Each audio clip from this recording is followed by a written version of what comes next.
Assalamualaikum warahmatullahi wabarakatuh.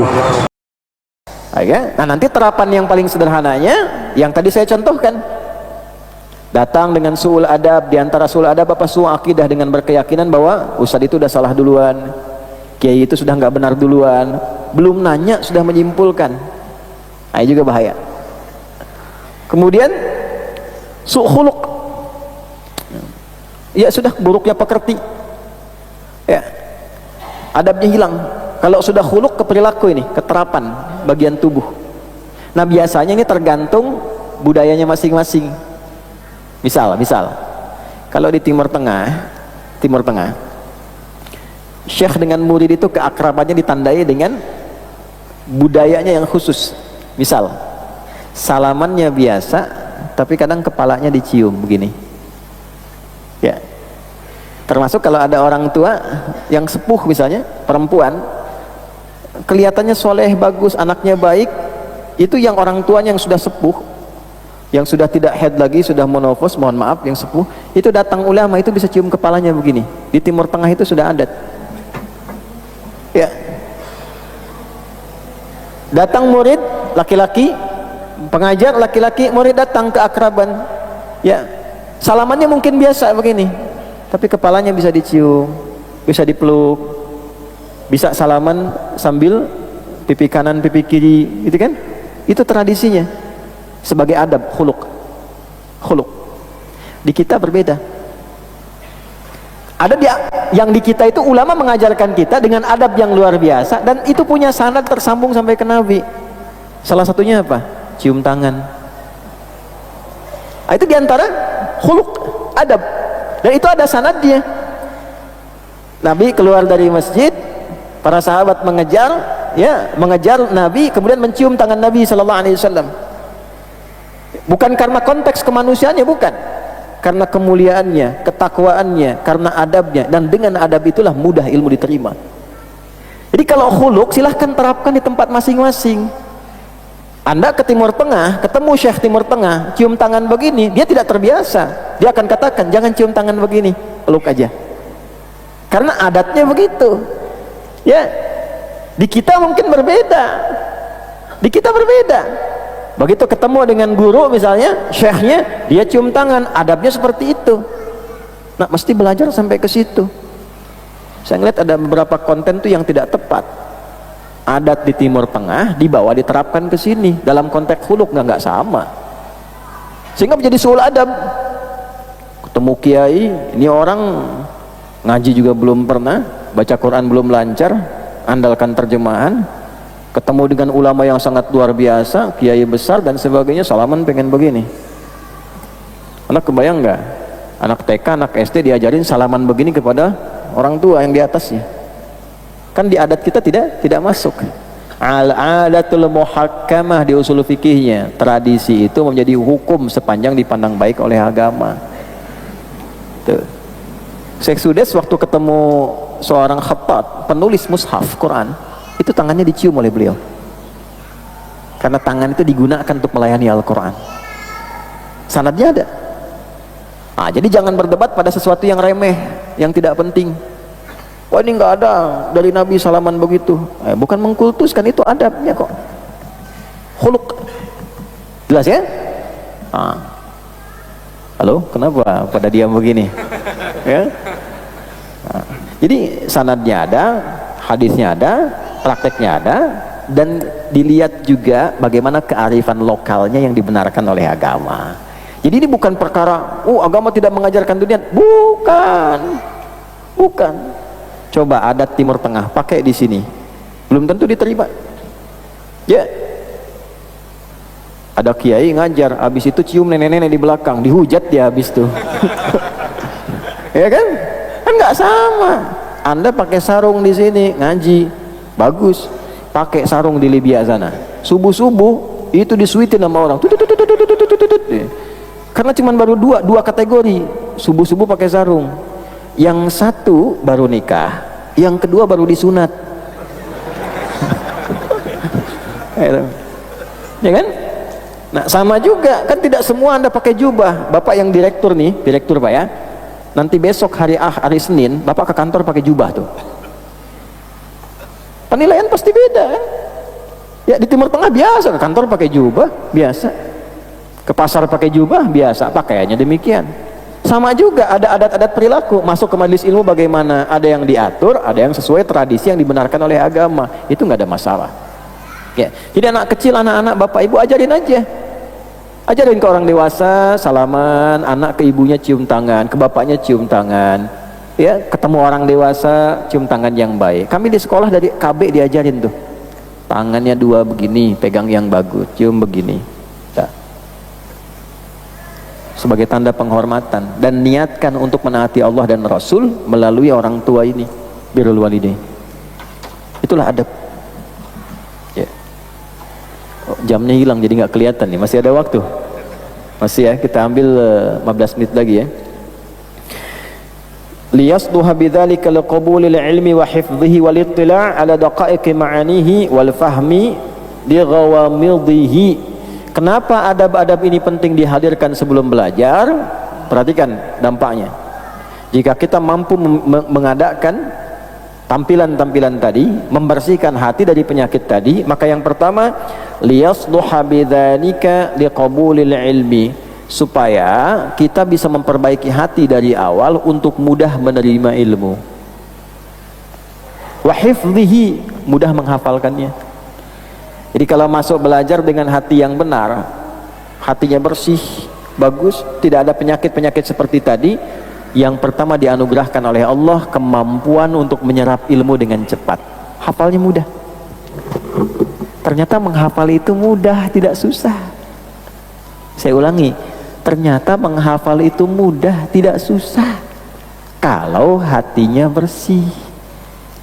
Kenapa anak-anak lebih cepat hafal dibanding orang dewasa? Karena hatinya bersih. Tuh.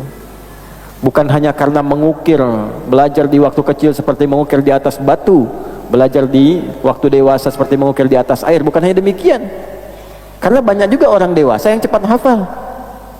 Pernah terjadi, ini kisah nyata, ada anak muda menghafal Quran, tetangganya seorang nenek, neneknya duduk di kursi, setiap dia menghafal kencang tuh, ngapal, sudah berapa lama nenek itu manggil, kalau bahasa kita lah di Bekasi, jang ke dia katanya, sini gitu kan, kamu tuh lagi ngapain katanya, keras-keras, dari sudah lama saya perhatikan keras-keras, sedang menghafal Quran nih, mau sampai kapan? Saya aja yang dengar sudah hafal, masa kamu yang baca belum hafal katanya.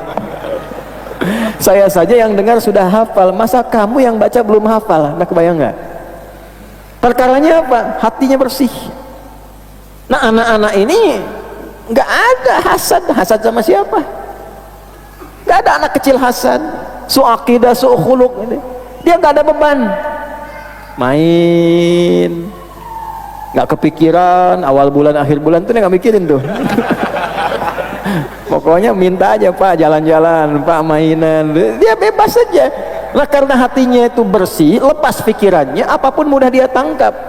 Yang paling gampang semua kosakata masuk Pak, kan nggak pernah dilatih untuk bicara, dia hanya dengar, lihat, ditiru, bisa. Nah, perangkat itu, instrumen itu kan masih ada pada diri kita selama kita hidup.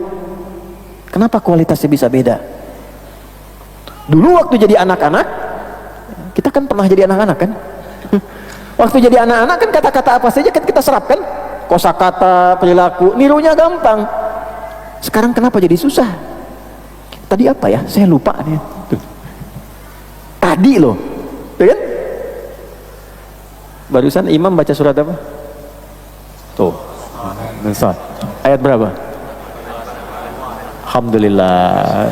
Nah, benar niatnya itu. Nah ini, jadi bersihnya hati itu memudahkan kita menangkap sesuatu dengan cepat. Ya, ini mohon izin nanti saya sedikit berikan tambahan sedikit ya, bukan menambah ini karena tidak pantas kita menambahkan apa yang sudah dicantumkan ulama, memberikan catatan untuk kita. Tambahan lagi, tolong pastikan semua yang dikonsumsi oleh kita itu halal, karena haram itu merusak Pak Bu. Mohon ya Pak ya, Bu, anaknya yang masih sekolah, ya di tingkat apapun, kalau dikasih makan, kasih makan yang halal. Diberi uang saku yang halal. Itu insya Allah menjaga dan mempercepat ilmu itu sampai kepada jiwanya. Cepat hafal. Walittila' ala daqaiqi ma'anihi. Mudah memahami yang sulit-sulit. Hafal tapi belum tentu paham. Nah ini kalau hatinya bersih, diberi petunjuk oleh Allah. Oh ini maksudnya begini, maksudnya begini, maksudnya begini. Sampai ke yang paling dalam. Ya, daqaiq ma'ani itu sampai makna-makna yang paling dasar, yang belum tentu orang-orang itu bisa langsung mengerti. Oh ini maksudnya apa? Arahnya kemana?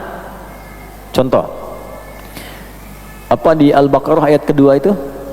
Dzalikal kitabu la raiba fihi hudal lil muttaqin. Kalau Anda baca terjemahan, ini contoh ya, diterjemahkan kitab ini tidak ada keraguan di dalamnya, menjadi petunjuk bagi orang-orang bertakwa. Itu terjemahan kan?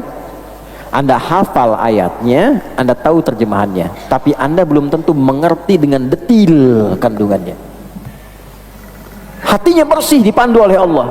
Dari pertanyaan dulu, kenapa zalika ya terjemahannya ini? Zalika terjemahan dalam bahasa Arab itu menunjukkan pada mana jauh itu. Kalau dekat hadza, ini hadza, itu zalika. Kok bisa ayatnya zalika tapi terjemahannya ini? Buka deh terjemahan tuh Al-Baqarah ayat 2. Di terjemahan kan tertulis gitu kan, kitab ini kan asalnya begini. Sebelum ayat turun, orang-orang banyak menuduh Nabi. Wah, kamu pendusta. Nggak ada ayat dari Tuhan, tuh karangan kamu saja. Banyak yang meragukan, banyak yang menyoal tanpa hujah, nggak punya alasan jelas. Maka turun ayat za, kitab ini li, jauh kak dari apa yang kamu tuduhkan dan kamu bayangkan. Za-nya singkatan dari hadza, lamnya lamul bu'ni, kafnya kaful khitab. Dzalika, za, kitab ini Al-Quran li lamul bu'ni, jauh dari apa yang kamu bayangkan, gak seperti yang kamu pikirkan, yang tidak ada hujah di dalamnya. Kaf, seperti apa yang kamu tuduhkan. Kenapa pakai kitab bukan Quran? Allah bisa mengatakan dzalikal Quran. Kenapa pakai kitab? Kitab itu menunjukkan sesuatu yang tersusun dengan sempurna. Jangankan Al-Quran, buku disebut kitab. Kenapa disebut kitab? Karena kalau sudah jadi buku tersusun rapi dan sempurna, ada pendahuluan awal, ada pengantar, ada akhir, disebut kitab karena sempurna. Seakan Allah mengatakan kitab ini sempurna, tidak ada celahnya, tersusun dari awal sampai akhirnya, jauh dari apa yang engkau tuduhkan. La raiba. Kenapa nggak la syakka? Raib itu punya tiga arti. La hujjata wala hajjata, tidak ada tuduhan di dalamnya, tidak engkau punya hujah untuk menyoalnya, dan tidak punya alasan engkau untuk menyoalnya. Jadi kamu itu orang aneh kata Allah, nggak punya alasan, nggak punya pembanding, bisanya cuma nuduh, mendatangkan bukti nggak bisa. Kalau engkau tuduh ini buatan Muhammad, coba buat seperti yang dia buat. Dia manusia, engkau manusia. Dia tidak punya kemampuan bersair, engkau punya. Al-Quran ditampilkan kepadamu dengan huruf-huruf bahasa Arab yang kau biasa gunakan dalam keseharian. Alif yang bermula dari sini, lam makhrajnya di lisan, mim sampai ke bibir. Yang biasa engkau buat syair yang hebat-hebat itu, silahkan buat semisal Quran ini kalau engkau tuduh Nabi Muhammad yang membuatnya.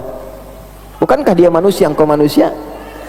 Kalau engkau katakan ini produknya seorang manusia, engkau pasti bisa, silahkan bikin. Makanya nanti ketika masuk ayat ke-23 sampai 24 itu tantangan untuk membuat satu surat aja, nggak usah banyak-banyak.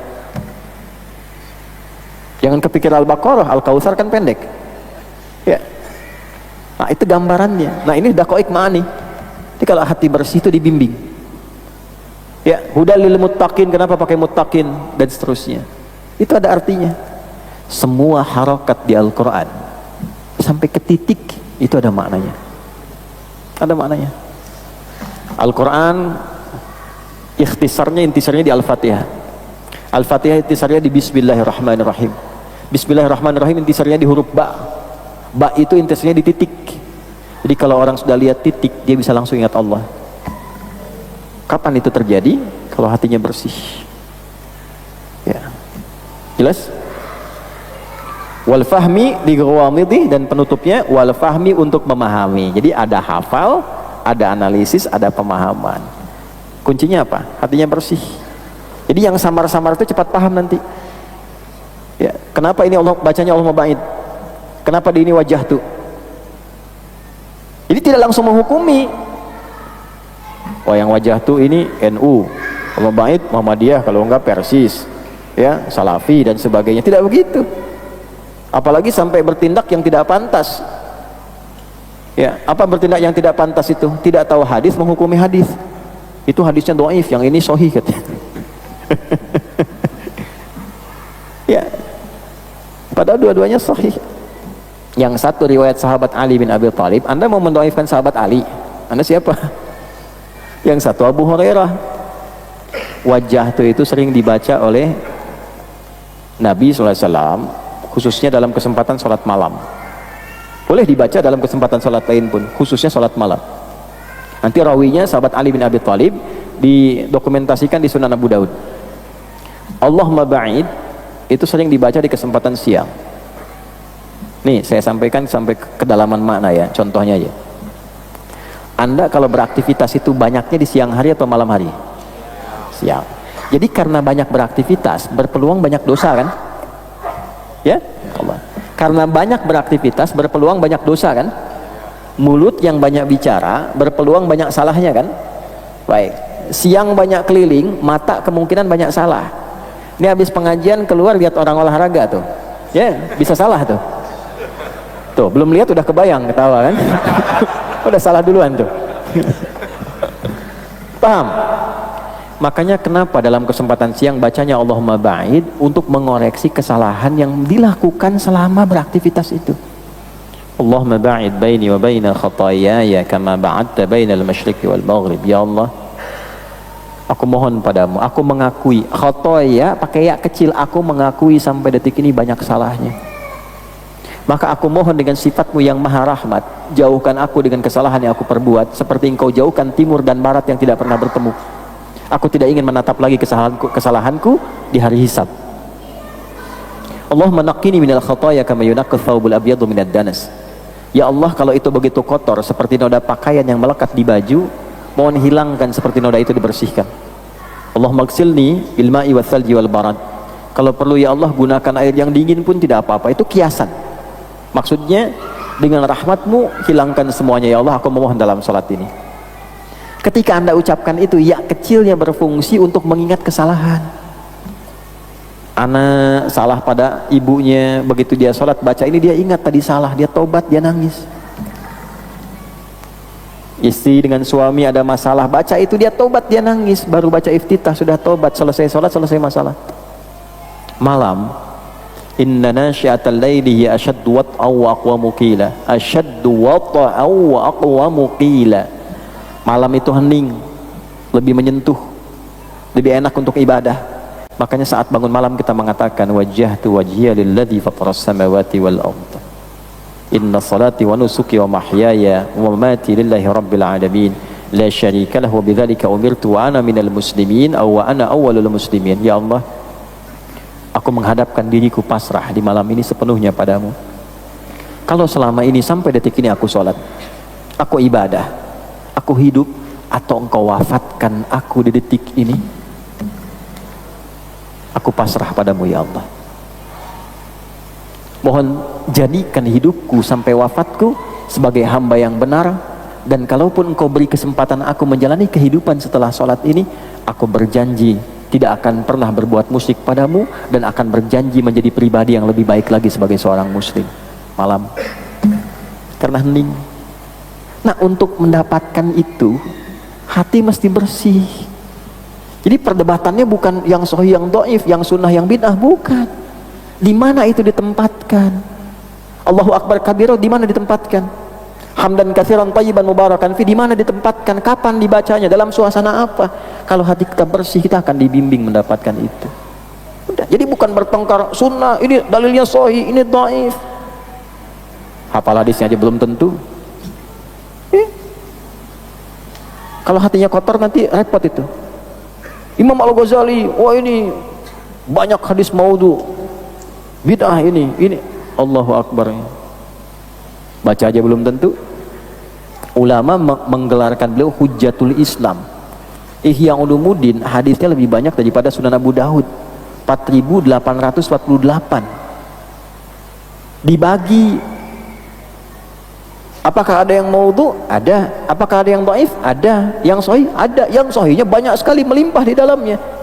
Yang dhaif itu dilihat lagi, ulama ngasih catatan.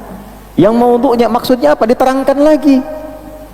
Semua ada catatannya, ada keterangannya. Demikian di kitab-kitab yang lain juga. Biasa saja.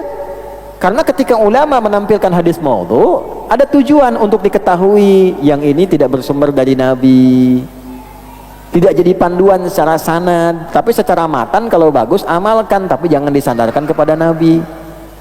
Contoh, makan saat lapar, berhenti sebelum kenyang. Pernah dengar? Itu bukan hadis. Itu palsu. Tapi apakah isinya salah? Tidak, bagus. Yang salah disandarkan ke Nabi. Ada di mana itu? Ada di kitab Imam Suyuti. Namanya apa? Ar-Rahmah fit Tibbi wal Hikmah. Gitu. Kok Imam Suyuti menyantumkan hadis palsu? Andanya yang nggak baca, akhi. Kalau Joni nanti ada yang protes gitu. Ya. Ketika dibaca apa? Imam Suyuti ingin menunjukkan kisah. Ya, ada seorang raja, ini penutup saja, mengumpulkan para pakar di kalangan kesehatan.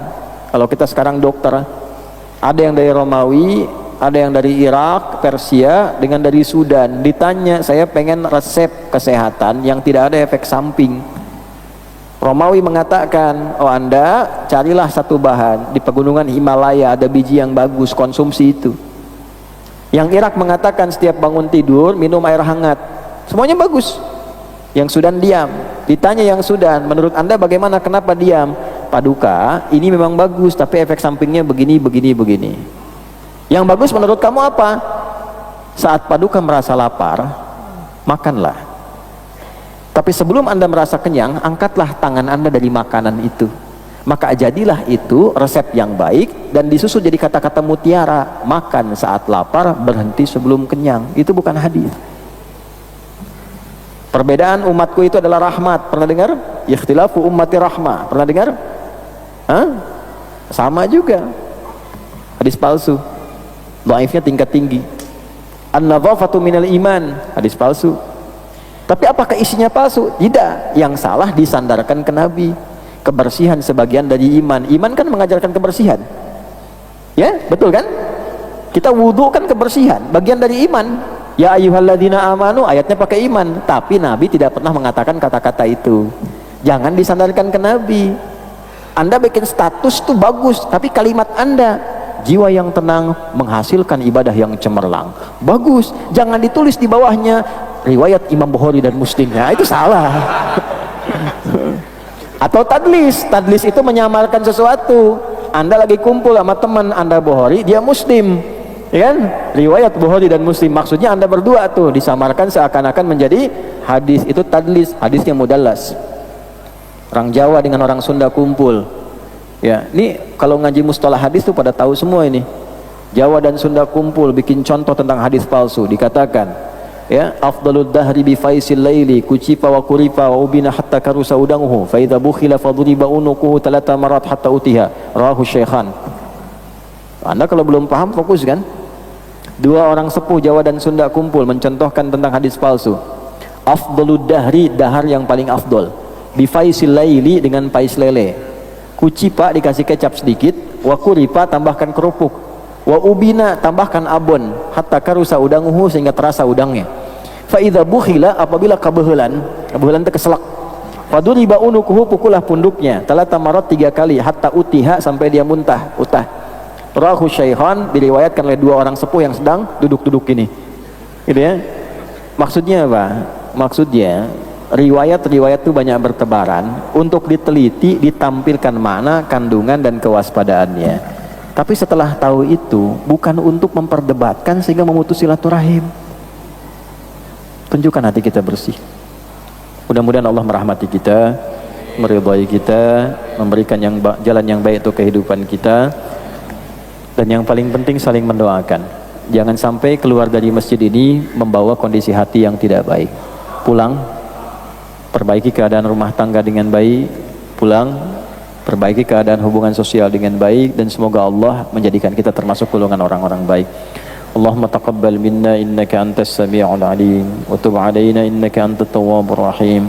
Allahumma ati anfusana taqwaha wa zakkiha anta khairu man zakkaha anta waliyuha wa maulaha. Rabbana atina fid dunya hasanah wa fil akhirati hasanah wa qina adzaban nar. Wa sallallahu ala sayyidina Muhammad wa ala alihi wa sahbihi ajma'in. Wa akhiru da'wana subhanakallahumma rabbana wa bihamdika nashhadu an la ilaha illa anta nastaghfiruka wa natubu ilaik. Walhamdulillahi rabbil alamin. Assalamualaikum warahmatullahi wabarakatuh.